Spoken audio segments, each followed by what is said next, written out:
discussion. And Billy, for those of you who don't know him, just about everybody. Announcements next week. I know he's going to do a little section here, so we gotta give one heads up.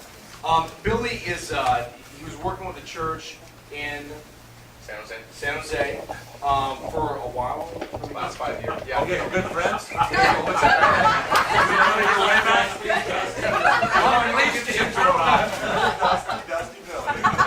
So Billy, I'm obviously leaving, going to do the church plant thing, and then Billy is coming in. He's going to work with Paul, and so I want him to just do a little bit of teaching on this one part in the section, just so you guys can get familiar with him, and he can get familiar with you, and I can get familiar with him. That'll probably be good. So Billy, come on up here. That's good to know you. Yes.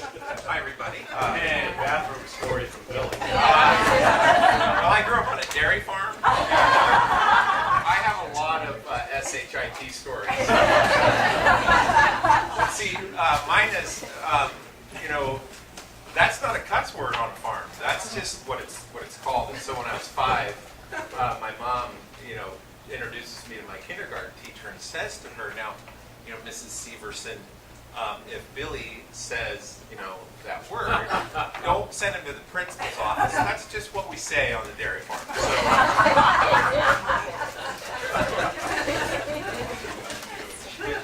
I figured somebody else said a cuss word. So She's being shunned.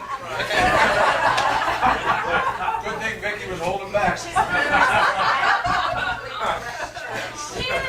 a nerd. I say it like this. Well, my name's Billy. My wife is Christy.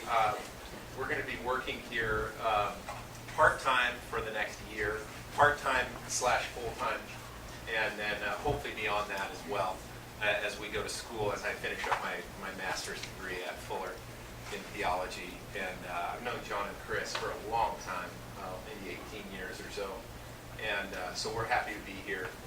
We just moved from San Jose, so that's kind of why I look like a bit of a nerd.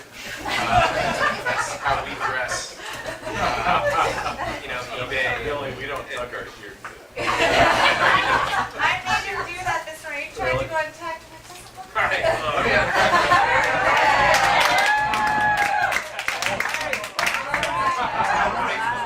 Sorry. Joe doesn't take his shirt in. Hey, Billy, we don't wear socks either. You don't really want to take this off. Okay. We're not going back on the farm. Guys, what is this? Tough group, by the way. So, what I want to talk about just real quickly is my understanding is that most of you have led groups before, so you're familiar with small group ministry, and it's such a vital ministry. It's one of my passions, actually. I've led lots of groups over the years, lots of different kinds of groups in my ministry in the last, 14 years or so. One of my favorite times was when I was team chaplain for Cal football, when I got to do that for about 3 years, and I got to lead quite a few small groups with the players. I don't think there's any believers in Cal. Yeah, there was a few of us there. I actually graduated from USC, Christy and I did, the finest university in the world.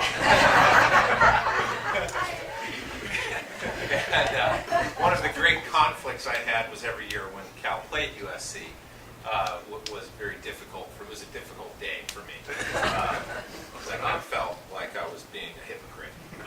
But we did it for the team. But now that I'm not working there anymore, my true colors are cardinal and gold. So anyway,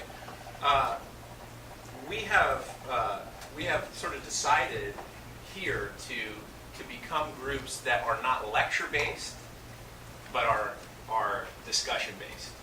And for those of you who may have led a lecture-based group, as the leader, you become like the teacher, and you have to prepare a Bible study. It takes hours of time before the meetings even start. And lecture-based they're not bad. It's not a bad model, but it's not a very repeatable model if teaching gifts aren't your sweet spot as a leader, but you still want to lead. But a discussion-based group, which is what we're talking about here, facilitated groups, is really where we can expand this ministry to include lots of different styles and types of leaders who simply just need to develop a skill set on how to keep a conversation going, be intuitive, and really, socially aware. And so that's what we're talking about with the dynamics of facilitating a group. One of my favorite types of groups are these types of groups, like we were saying, not teaching or lecture-based, but facilitating a discussion, but it can bring up some problems. One time, Christy and I were leading a group, and we had what we call EGRs, which are extra grace required. So they always kind of populate groups. Anybody familiar with EGRs? Yeah. So we had a lady in one of our groups that just wouldn't shut up. God bless her. And we would, go through the Bible studies and go through the questions, and she was like right there every time. And it began to really actually change the dynamics of the group, and people, you could tell in their faces, were not having a very good time, and they weren't drawing life from the group because of this one person. And probably the most difficult thing, I think, as a leader is how do we deal with the dynamics of EGRs that will come into our groups, and they will be there. And so I just, in my little session here, my little time, just to say, number one, every group will have EGRs. It just, if you don't have one in your group this time, well, you know what? I don't know. You've been praying more, or God bless you. You just got blessed for these next 8 weeks. Or you may be the EGR.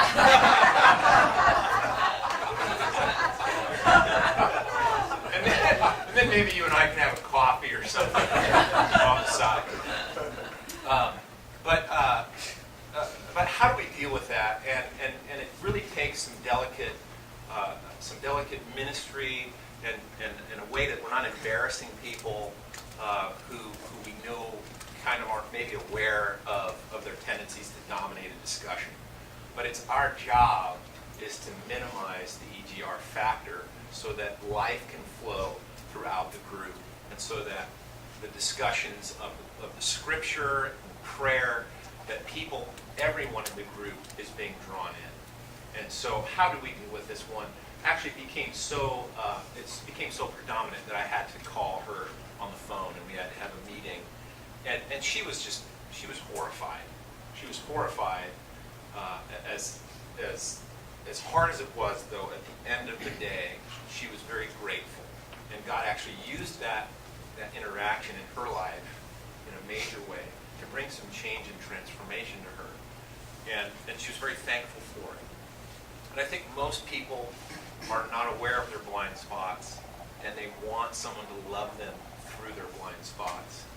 And this is a way that we can help folks who may have a social blind spot, not aware of their tendency to do those things.